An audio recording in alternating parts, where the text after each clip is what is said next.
नमस्कार, प्रभात खबर से मैं राजलक्ष्मी इस वक्त मौजूद हूँ कोकर स्थित राम लखन सिंह यादव उच्च विद्यालय, जो कि झारखंड सरकार के द्वारा चयनित कुल 80 मॉडल स्कूल्स में एक है।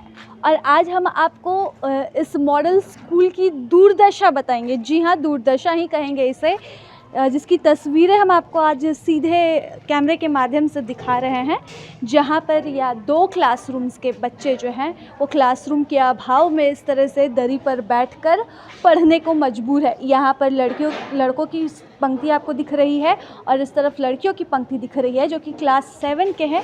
और ये आपको ब्लैक बोर्ड दिख रहा है जहाँ पर अभी कुछ देर में पढ़ाई शुरू होगी, बच्चे सेल्फ स्टडी कर रहे हैं। वहीं दूसरी तरफ आपको क्लास 6 और ये बॉयज़ की पंक्ति और ये गर्ल्स का जो सेक्शन है, तो क्लास 6 की यहाँ पर बच्चियाँ आपको दिख रही हैं जो कि पिछले 1 साल से इसी तरह से बरामदे में पढ़ने को मजबूर हैं। इसकी वजह है बिल्डिंग का अभाव। जी हाँ, क्लासरूम के अभाव के कारण यहाँ पर बच्चे जो हैं वो इस तरह से बरामदे में पढ़ने को मजबूर है। अब हम आपको दिखाते हैं कि इस मॉडल स्कूल की जो दुर्दशा है उसका मुख्य कारण क्या है। तो इसकी जर्जर स्थिति इसका मुख्य कारण है। हम आपको दिखाते हैं तस्वीरें इस मॉडल स्कूल की, जहाँ पर क्लासरूम नहीं है और क्लासरूम के अभाव में बच्चे इस तरह से पढ़ रहे हैं। ये क्लासरूम की जर्जर स्थिति, जहाँ कभी 6 और 7 के बच्चे एक साथ पढ़ाई किया करते थे। अब बच्चों का कहना है कि पिछले 1 साल से वो बरामदे में ही पढ़ने को मजबूर हैं, चाहे गर्मी हो या फिर बरसात।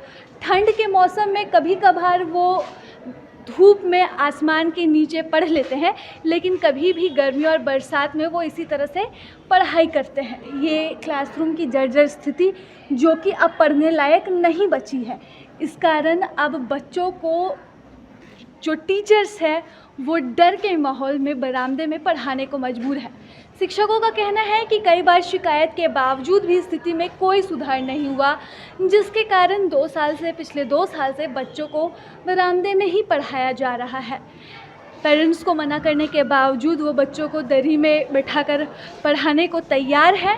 और बच्चों से बातचीत से पता चलता है कि पिछले 1 साल में वो बस 1 सप्ताह के लिए क्लासरूम में बैठकर पढ़े थे, जब 9 और 10 के बच्चों की बोर्ड्स परीक्षा चल रही थी। ये आपको 9 और 10 का भवन है और इसी भवन में जो है 1 सप्ताह के लिए बच्चों ने पढ़ाई की थी और वो अनुभव उनके लिए बेहद ख़ास था। और ये जो खुले आसमान के नीचे हम आ चुके हैं, तो ठंड के मौसम में बच्चे यहीं पर पढ़ते हैं जब धूप खिली रहती है, और गर्मी हो चाहे बारिश हो तो बच्चे जो हैं वो बरामदे में पढ़ने को मजबूर हैं। स्थिति इतनी दयनीय है कि यहाँ पर आदर्श विद्यालय के नाम पर लैबोरेटरी का सामान है, कंप्यूटर क्लासरूम है, लाइब्रेरी के लिए किताबें भेजी जा चुकी हैं, लेकिन किसी को रखने की जगह नहीं है। इस अभाव में सामान जो है वो जस के तस पड़ा हुआ है। यानी कि यहाँ पर एक बार भी ग्राउंड विज़िट नहीं हुआ है, जो कि सरकार के द्वारा इस पूरे स्कूल की स्थिति को दिखाया जा सके, बताया जा सके। और इसके अभाव में पिछले 1 साल से बच्चे जर्जर तरीके से पढ़ने को मजबूर है। बरामदे में खुले आसमान के नीचे कभी पढ़ाई कर रहे हैं तो कभी गर्मी में पढ़ रहे हैं। अभी हाल के दिनों में सेंट्रल लाइब्रेरी में छत गिरने से जो घटना हुई थी, उस घटना ने सभी को स्तब्ध कर दिया। सरकार की तरफ से तुरंत एक्शन भी लिया गया था और इस एक्शन के बाद ही वहाँ पर मरम्मत का कार्य भी शुरू हुआ। लेकिन आपको जो ये जर्जर बिल्डिंग दिख रही है, यहाँ पर सिर्फ 1 या 2 प्लास्टर उखड़े हुए नहीं है, बल्कि पूरे इस भवन का प्लास्टर जो है वो उतनी ही जर्जर स्थिति में उखड़ा हुआ है। और कभी भी यहाँ पर कोई भी हादसा हो सकता है, जिससे अनजान हर कोई है। और इस अनजान बनने की स्थिति में बच्चों का भविष्य जो है क्लासरूम की जगह बरामदे में बीत रहा है, जो एक बेहतर माहौल के साथ बच्चे पढ़ाई कर सकते थे। उस माहौल के अभाव में आज बच्चे पढ़ने को मजबूर हैं, जिस दिशा में अब तक पिछले 2 सालों से कोई भी कदम नहीं उठाया गया। स्थिति यही रही तो आने वाले समय में भी बच्चे इस आदर्श विद्यालय यानी कि इस मॉडल स्कूल में इसी जर्जर स्थिति में पढ़ने को मजबूर रहेंगे। फिलहाल मेरी रिपोर्ट यहीं तक। प्रभात खबर से मैं राजलक्ष्मी। प्रभातखबर.com, विश्वास वही, रफ्तार नहीं।